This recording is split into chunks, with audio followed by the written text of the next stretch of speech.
नमस्कार, रामकृष्णारी. माझ्या चॅनल तुमचे स्वागत आहे. माझे नाव लक्ष्मी. आज मी तुमच्यासमोर गणेश पुराण कथासागर घेऊन येत आहे.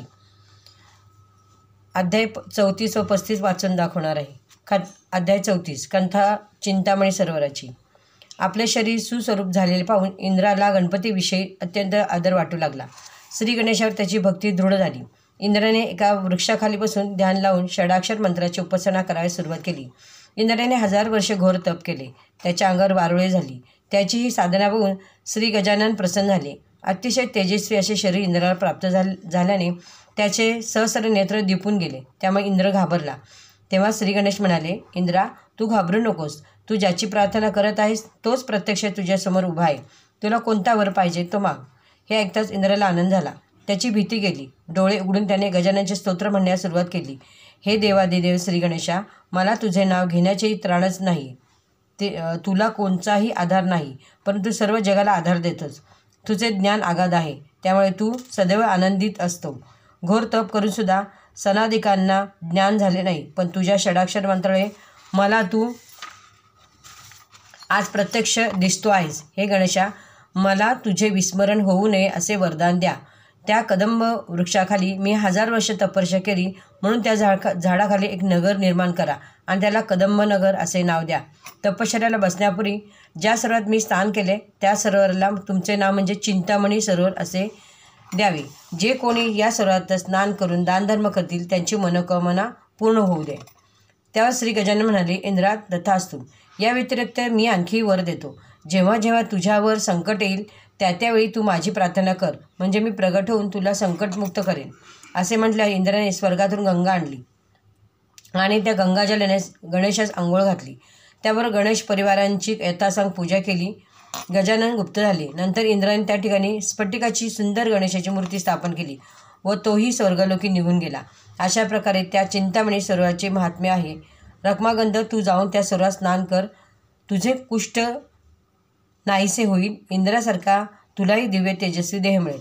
अध्याय 35 रखमागंधाचा उद्धार झाला. नारद मुनी रखमागंधाला उपदेश केला व ते निघून गेले. तितक्यात रखमागंधाचे सैन्य त्याला शोधत शोधत त्याच्याजवळ आले.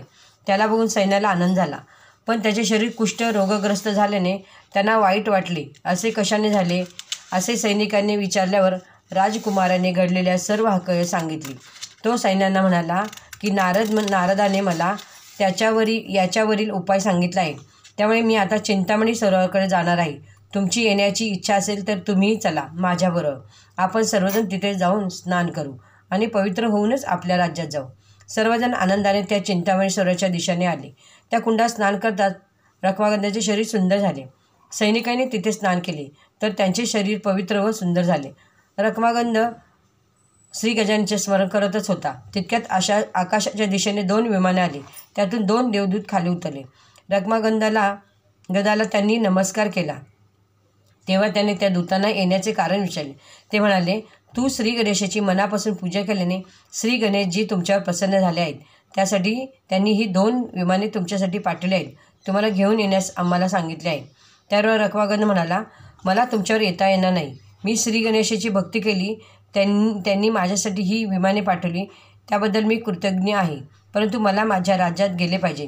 तिथे माझे आईवडील माझी वाट पाहत असतील. त्यांचा उद्धार केल्याशिवाय मी तुमच्यावर कसा बरं येऊ. हे ऐकून देवदूत म्हणाले, तुला जर असं वाटत असेल तर त्यांच्यावरच तू या तीर्थात स्नान करून त्यांना पुण्य दे, म्हणजे त्यांचाही उद्धार होईल. मग त्यांना विमानातून घेऊन जाऊ. त्या रखमागंधाने दर्भाच्या 2 प्रतिमा तयार केल्या. त्यांच्यापुढे बसून तो मंत्र उच्चारू लागला. म्हणाला, हे पुत्र कुशा आहेस, तुला ब्रह्मदेवाने सृष्टी निर्माण करताना सुरुवातीलाच तुला बनवले आहे, म्हणून तुला स्नान घालतो. ज्यांना समोर ठेवून तुझी प्रतिमा केली आहे त्यांचा उद्धार हो. हा मंत्र म्हणत रखमागंधाने पुन्हा तीर्थस्नान केले. त्या तीर्थस्नाने पुण्य त्यांनी आपल्या मातापितरांना व नगरातील सर्व प्रजांना प्रदान करून नंतर ते विमानात बसले व कौंडिण्य राज्यात आले. पुण्यदानाने श्री गणेश प्रसन्न झाले. श्री गणेशाने आणखी विमाने पाठवून त्याच्या नातेवाईकांना, मातापित्याला व प्रजेला आपल्याकडे आणले. रामकृष्णारी. तुम्हाला हा व्हिडिओ आवडल्यास लाईक करा, शेअर करा. रामकृष्णारी. धन्यवाद.